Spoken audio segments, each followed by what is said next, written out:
सरकार ने इस आपदा की घड़ी में, संकट काल में परेशान हमारे बिहार के लोग, मजदूर, छात्र, गरीबों के साथ जिस तरह का असंवेदनशील रवैया अपनाया, ये संवेदनहीनता की पराकाष्ठा है। ये सरकार केंद्र की और बिहार की डबल इंजन की सरकार गरीब विरोधी है, ये उजागर हो चुका है। और राष्ट्रीय जनता दल, हमारे नेता आदरणीय लालू प्रसाद जी, तेजस्वी यादव जी गरीबों के हक और हकूक के लिए हर समय खड़े रहने वाले हैं।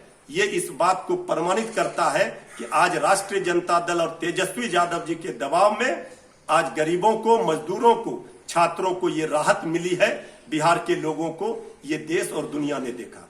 जब साइट ही नहीं खुल रहा है, जब वो रजिस्ट्रेशन नहीं होगा, जिस तरह से अन्य काम में 1000 रुपया पासबुक बनाने में हुआ है गड़बड़ी, तो जब साइट ही नहीं खुलेगा तो रजिस्ट्रेशन कहाँ से करेंगे और पैसा कहाँ से देंगे? वो तो हम समझते तो ज़्यादा हेल्पलाइन जो उनका चल रहा था उसी तरह से हवाबाजी हो जाएगी। जो हमारे विरोधी दल में हैं, कांग्रेस पार्टी सरकार में नहीं है या अन्य कोई पार्टी जो सरकार में जिनकी जवाबदेही नहीं थी, लेकिन चूँकि वो गरीबों के लिए काम करते हैं और आज गरीब परेशानी में हैं, तो उन्होंने निर्णय लिया। लेकिन उसके बाद ये कहते हैं जो हम करेंगे, अगर करेंगे तो अच्छी बात है, लेकिन अच्छा अगर कोई निर्णय होता है तो उसको अपने मन से करना चाहिए, न कि बल्कि किसी के दबाव में। ऐसा है कि देर आए दुरुस्त आए। नीतीश जी ने अभी जो घोषणा की है कि वो बिहारी मजदूर जो बाहर से आएंगे उनको पैसा देंगे, ये निश्चित रूप से स्वागत योग्य कदम है। थोड़ा पहले और इनको जग जाना चाहिए था, लेकिन शायद किसी और इंतजार में थे। जब इनकी भद्द पिट गई समूचे भारत में, तब जाके उन्होंने ये निर्णय लिया है। चलिए, अच्छी बात है। लेकिन सबसे बड़ी बात यह है कि जो वेबसाइट का लिंक है वो खुल ही नहीं रहा है, तो लोग रजिस्टर कैसे करेंगे? जब रजिस्टर नहीं करेंगे तो फिर उनको पैसा कैसे दिया जाएगा? फिर वो आएंगे कैसे? कोई भी वेब लिंक नहीं खुल रहा है। मैंने खुद भी उससे प्रयास किया और आपको आश्चर्य होगा जान के यह भी कि जो मोबाइल नंबर जो नोडल ऑफिसर्स के हैं उस पर भी संपर्क करना असंभव सा प्रतीत होता है। कई नंबर मैंने स्वयं प्रयास किया। कभी थोड़ी देर पहले फ़ोन आया था राजस्थान से कि सर हमको ये समस्या है। मैंने कोशिश की कि बात करें वहाँ के जो नोडल अधिकारी हैं, लेकिन नंबर लगता ही नहीं है। तो जब नंबर लगता ही नहीं है, कोई दूसरा ऑप्शन है ही नहीं, वेब लिंक खोल ही नहीं रहा है, तो ऐसे में करेगी क्या लोग? ये जनता ये समझ में नहीं आ रहा।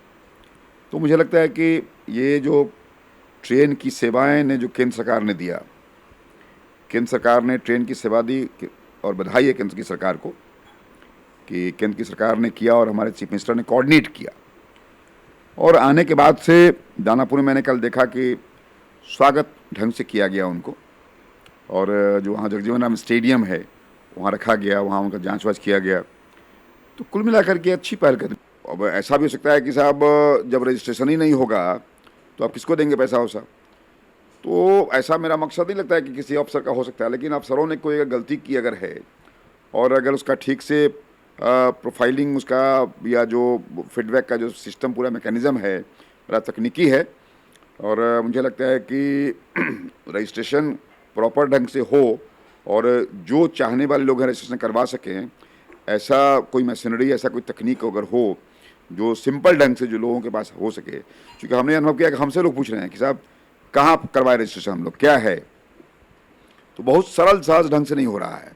अब हम लोग कहीं फ़ोटोग्राफ लेके भेज रहे हैं, कहीं नंबर लेके दे रहे हैं लोगों को, तो ये थोड़ा मुझे लगता है कि इस पूरे टेक्नोलॉजिकल युग में थोड़ा सरल और सहज हो ताकि लोग को समझ में आवे और देशव्यापी हो।